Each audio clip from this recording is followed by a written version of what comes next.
in a New York Times profile of Joe Biden's 1988 presidential campaign, the first time he ran for president. He lied to voters, according to the New York Times, quoting aides of Biden's, about having marched in the civil rights movement. This is Biden making this false claim in 1987. When I marched in the civil rights movement, I did not march with a 12-point program. I marched with tens of thousands of others to change attitudes.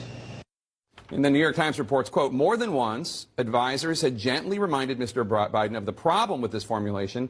He had not actually marched during the civil rights movement, and more than once, Mr. Biden assured them that he understood, kept telling the story anyway.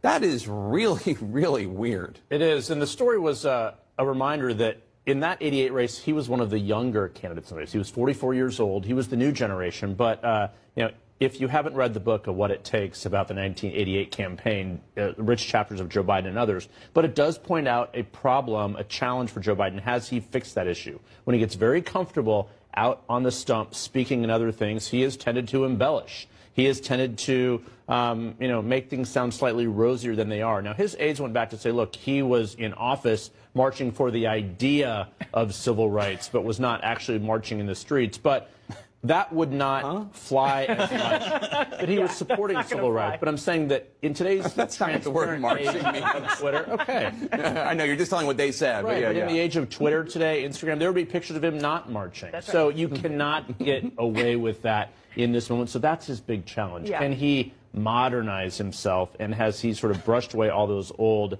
tendencies he had that ultimately ended to him dropping out before the Iowa caucuses by, because he